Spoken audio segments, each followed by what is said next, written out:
Assalamualaikum warahmatullahi wabarakatuh dan selamat malam, salam sejahtera untuk semua mahasiswa Bapak. Ini agak malam kuliahnya karena ada 3 saudara Bapak itu yang terkena COVID. Ada 1 dokter yang meninggal, ada 1 yang sembuh, alhamdulillah. Ada juga yang masih di rumah sakit. Ya, mohon doanya masih di terapi. Kita masuk ke bab 7 yaitu opini publik. Opini publik itu dalam komunikasi politik adalah pendapat umum atau opini publik yang diciptakan oleh komunikator. Komunikator di sini siapa? Ya pemimpin politik. Ya kan? Meskipun masyarakat seperti kemarin Omnibus Law itu ada aksi besar-besaran, ada opini besar-besaran, tapi ketika penguasa ingin mengalihkan opini mudah saja. Ya, dibuat opini-opini baru, kasus-kasus baru yang sebenarnya tidak penting, ya kan? Nah, kita yang akan kita pelajari di situ bagaimana kita membaca opini publik itu mana yang urgen, mana yang tidak. Ya. Kalau ya, suka film yang ya opini publik itu bisa direkayasa, itu bisa nonton film seri ya Prison Break, itu kesukaan saya dulu. Bagaimana Michael Scofield mau meloloskan diri dari penjara Fog River ya.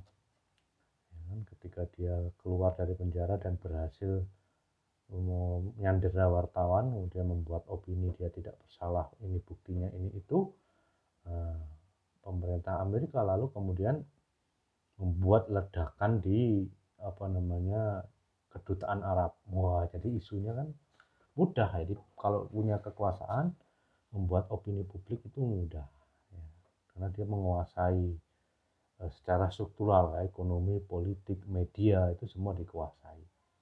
Jadi tugas kita sebagai ya pembelajar, sebagai mahasiswa itu harus bisa membedakan mana opini publik yang penting, mana yang settingan, mana yang kemudian tidak penting. Ya, karena ya tidak boleh lugu ya, kita hidup di masa di mana kepentingan politik kita itu harus benar-benar kita salurkan dan benar-benar kita kawal sendiri, karena kalau tidak ya dibohongi. Karena banyak kita pelajari dulu, ada buzzer, ada influencer, tugasnya kan memang mempengaruhi bahwa kebijakan pemerintah yang memang dianggap salah ternyata dibenarkan oleh mereka ya, seperti itu ya. Pengertian dulu di bukunya Danimo yang sudah lama jadi bahan pegangan ya di Unitri, menyatakan bahwa opini publik adalah penggabungan pikiran, perasaan, dan usul yang diungkapkan oleh warga negara secara pribadi terhadap pilihan kebijakan yang dibuat oleh pemerintah yang bertanggung jawab atas ketertiban sosial dalam situasi yang mengandung konflik. Ya, itu opini publik. Idealnya kan memang itu dari bawah. Ada tuntutan dari bawah, apa yang menjadi masalah masyarakat atas, tapi kemudian kan secara politik itu tidak seperti itu. Demokrasi yang ideal itu sangat sulit atau mustahil terjadi. Kan ada teorinya, teori korporatokrasi ya. Kalau mau pinjam bisa nanti difotokopi buku seorang mantan ekonom yang dia bertugas untuk ya menghancurkan atau menggarong ya negara-negara dunia ketiga untuk kepentingan Amerika. Yang namanya judul bukunya The Confession of Economic Hitman. Di pengakuan tukang pukul ekonomi. Ya, dia pernah ke Indonesia juga membuat proyek PLN macam-macam. Ya. Dia membuat teori korporatokrasi, bahwasanya demokrasi itu sekarang dikuasai oleh korporasi, ya perusahaan multinasional, ya kan, birokrat, ya, dan media yang mau tidak mau kan harus ikut media internasional, ya, mengutipnya berita, ya kan. Ide dasarnya adalah liberal. Nah, itu teorinya bahwasanya ya mirip di banyak negara demokrasi yang terjadi adalah sekarang malah berkembang menjadi oligarki, ya kan? Ada yang kemudian menjadi kekuasaan itu dipegang oleh segelintir kekuatan ekonomi yang memodali politik, ya. Aktor-aktor politiknya dimodali untuk menjalankan kepentingan ekonominya, ya. Dia di setting untuk membuat kebijakan yang sesuai keinginan pemodal itu. Ya, baik. Jadi berdasarkan beberapa definisi yang saya kutip satu tadi dan Nemo, bahwa dapat disimpulkan opini publik adalah gabungan antara pikiran, perasaan, dan usul yang diungkapkan oleh warga negara terhadap pilihan kebijakan komunikator politik. Atau yang kedua, hasil interaksi individu melalui sebuah perdebatan. Ya, atau sikap pribadi seseorang atau kelompok yang berasal dari dalam kelompoknya. Atau juga terbentuk dari proses awal yang belum nyata berubah menjadi nyata, kemudian menjadi kuat dan tidak mudah berubah. Itu opini publik. Jadi proses komunikator membuat opini di media baru maupun yang lama itu mampu membentuk opini publik yang kemudian publik itu menjadi fanatik terhadap komunikatornya, ya. Di negara kita ya dengan narasi-narasinya ada yang pro Jokowi, ada yang pro Prabowo, sekarang pro Habib Rizik.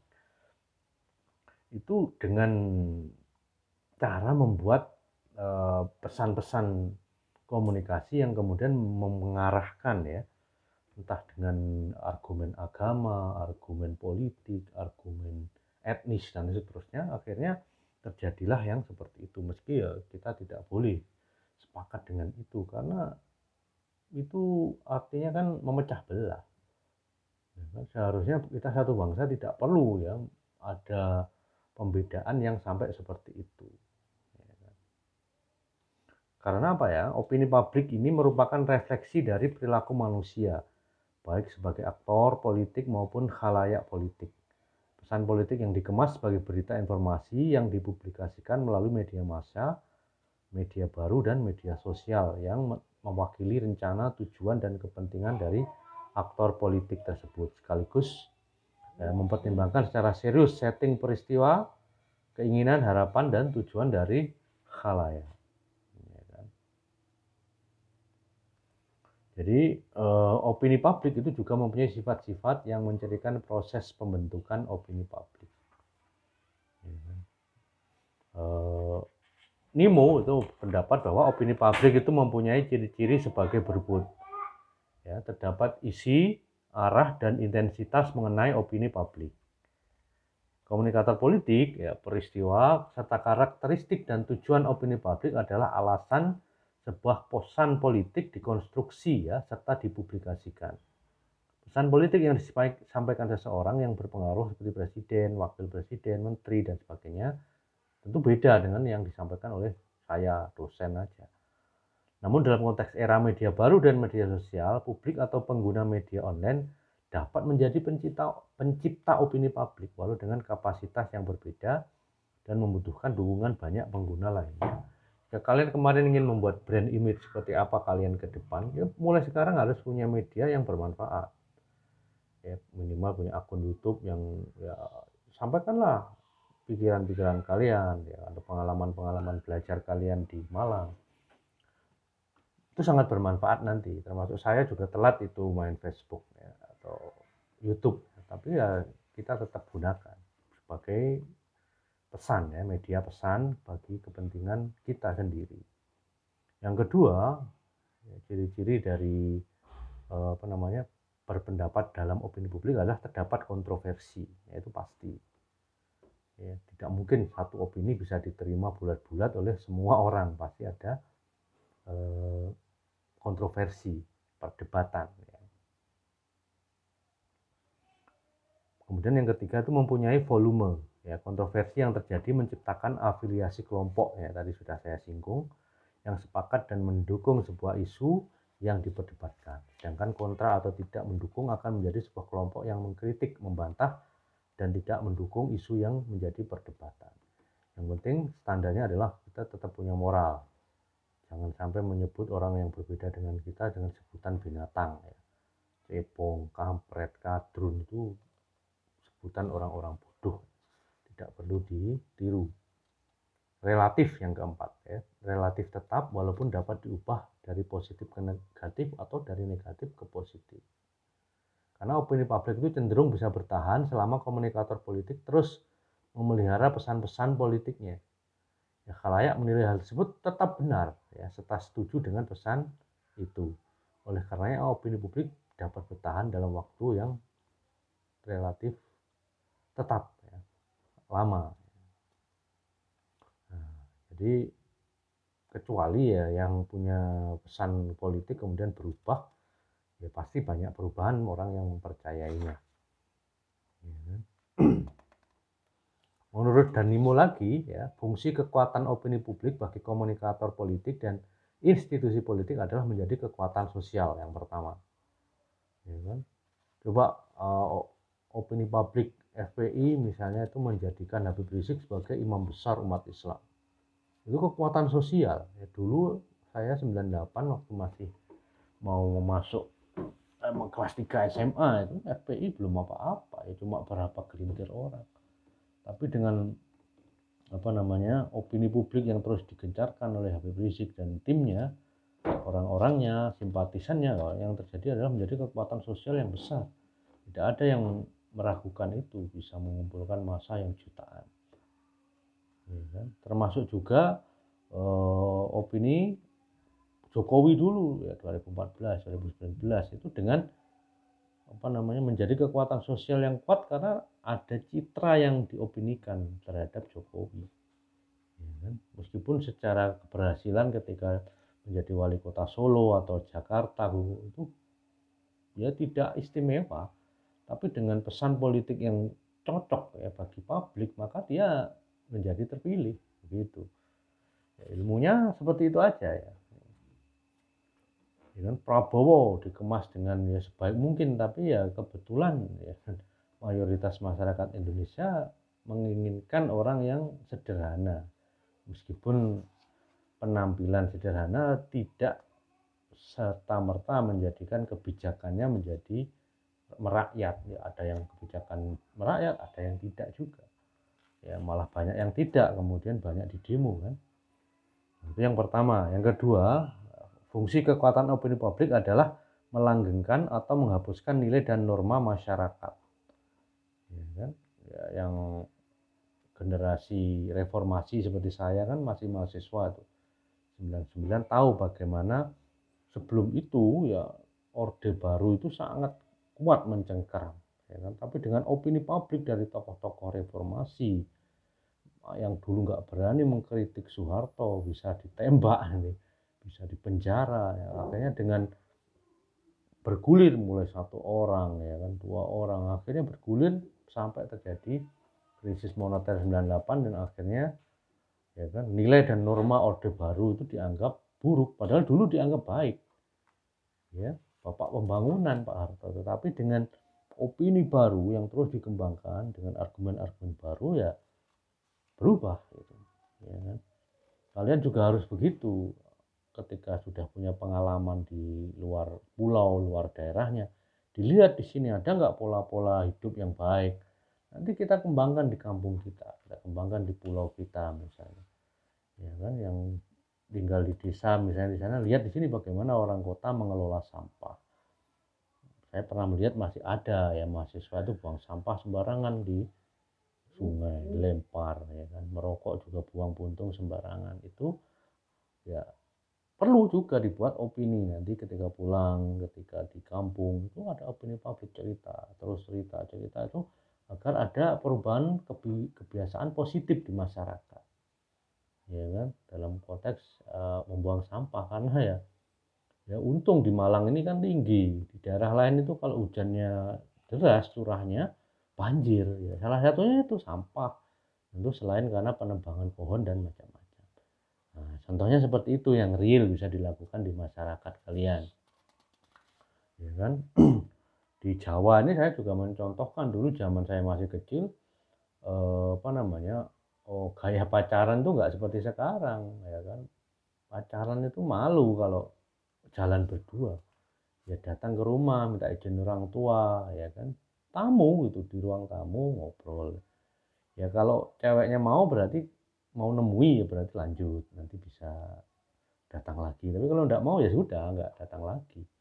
Jauh itu di kakek-kakek saya malah nggak ada ceritanya orang pacaran, ya dijodohkan orang tua. Ya, tapi sekarang ya cara gaya pacarannya kebanyakan kan bebas. Ya. Itu juga tidak baik, saya tidak ajarkan kepada anak saya dan mahasiswa saya. Nah, saya ngelola kos putri juga banyak yang beberapa lah, nggak banyak yang hamil di luar nikah. Itu juga perlu dibuat opini publik, ya, di kampung kalian itu nggak bagus. Itu bangke ya, cowok yang menghamili tidak bertanggung jawab itu bangke, kata anak kos saya. Ya kan, cewek anak gimana ya, Sumba. Ya, seperti itu dibuat opini publik, ya, kalian itu agent of change, ya, jangan mau ya, budaya timur kita rusak dengan budaya barat, itu bukan budaya yang baik gitu. Terutama perempuannya yang akan jadi korban. Ya. Anak kos saya itu selalu saya nasihati, kalian kesini belajar, serius belajar, ya kan. Kalau kalian pinter nanti karir bagus itu milih cowok juga gampang, cowoknya juga begitu, nggak usah apa aneh-aneh, pokoknya sukses belajarnya di sini, cari ilmu yang banyak, ya kan, cari teman yang banyak, koneksi yang banyak, nanti pulang di kampungnya di pulaunya kan dapat kerja yang bagus, koneksinya masih ada, gampang. Wah ini temanku sukses ya, kerja keras, ini ada temanku cantik mau nggak, nah, seperti itu cara berpikir sehat. Cara berpikir sehat yang saya alami dulu, saya juga seperti kalian mahasiswa dulu, bahkan saya tidak ada ayah sejak SD, itu sudah tidak ada ayah, jadi berjuang juga, ya, ngelesi, ya kan, menerjemahkan dan seterusnya. Ya baik, kembali ke Danimo ya, fungsi kekuatan opini publik adalah yang ketiga, mengancam karir seseorang, ya, keberadaan organisasi atau perusahaan. Ya. Ya ketika ada seseorang yang sudah dimusuhi oleh penguasa ya bisa dihancurkan. Ya contohnya Habib Rizik ini. Habib Rizik itu dulu kan memang keras ya, bahasanya keras, tapi yang belakangan ini sudah nggak terlalu keras, tapi tetap itu ketika penguasa tidak suka dengan dia, ya video-video lama dia yang keras diputar lagi, dibuat opini publik lagi agar orang tetap menganggap ya dia garis keras seperti dulu, ya kan, tidak bisa kompromi dan seterusnya, ya kan. Itu bisa terjadi bukan hanya kepada individu tapi bisa juga kepada organisasi, ya kan.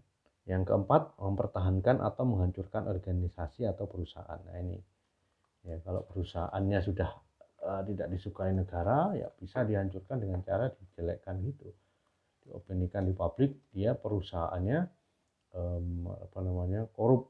Nah sudah, dia tidak menggaji pegawainya dengan baik. Nah, sudah selesai. Ya. Kemudian mengubah dan membentuk opini publik. Proses perubahan opini publik itu harus menitik beratkan pada prinsip-prinsip psikologis. Ya, berdasarkan pengalaman, tindakan yang perlu ditambahkan dalam proses perubahan opini publik adalah hindari perdebatan atau pertentangan terbuka. Nah, itu yang harus dihindari ketika kita ingin mengubah masyarakat.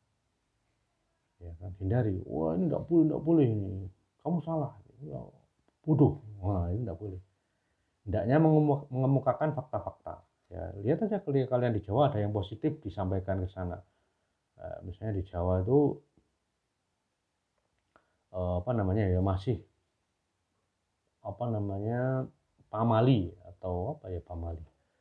Tidak, masyarakat itu masih menganggap aib kalau cewek hamil di luar nikah. Nah, itu kemukakan alasan-alasannya, fakta-faktanya, ya kan, bagaimana itu apa ya, melindungi wanita dan seterusnya, ya, dengan bahasa-bahasa yang sifatnya persuasif. Yang ketiga, pernyataan harus positif, ya positif.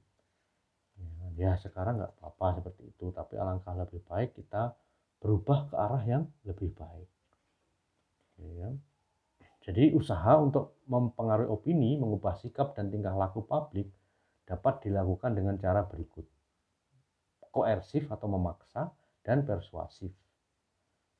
Ya, kalau memaksa itu misalnya di negara yang otoriter tentunya dilakukan dengan teror, boikot, kekuasaan dan lain-lain. Ya, dulu jangan main-main ya menghina, mengkritik Presiden Soeharto zaman Orde Baru ya bisa wassalam gitu kan, teror gitu rumahnya, ya kan, keluarganya. Yang kedua persuasif, ya ini yang di luar negara otoriter itu biasanya digunakan aspek psikologisnya ya, secara halus dipancing ya agar kesadaran individu melalui komunikasi yang informatif, ya kan, itu yang penting harus dilakukan oleh kalian yang nanti akan merubah menjadi agen perubahan. Yang terakhir, menakar kekuatan opini publik. Cara-cara menguji atau meneliti opini publik itu dilakukan antara lain dengan polling, pengumpulan suara atau pendapat masyarakat secara lisan maupun tertulis. Itu metode paling sederhana untuk mengetahui opini publik. Ya, nanti kalau mau belajar serius tentang ini ada bukunya tersendiri. Yang kedua dengan attitude skills, yaitu menetapkan berapa orang yang setuju dan tidak setuju mengenai suatu masalah. Yang ketiga interview, ya kalau penelitian ya bisa dengan interview, bisa dicari berapa orang secara umum dan terbuka supaya diketahui berapa perbandingan yang positif terhadap masalah ini dan yang negatif. Ini saya minum jahe merah ya untuk pencegahan COVID juga ya. Yang tinggal di kampung ada jahe ya dimasak dengan dengan gula merah paling cocok, sangat membantu. Yang terakhir dengan tulisan, baik pemberitaan, opini maupun respon dari masyarakat yang mengemukakan suatu persoalan atau isu, ya kan. Nah itu terkait dengan opini publik, ya kan. Silahkan dinikmati videonya nanti. Sampai besok jam 9 malam diizinkan bertanya. Terima kasih. Assalamualaikum dan selamat.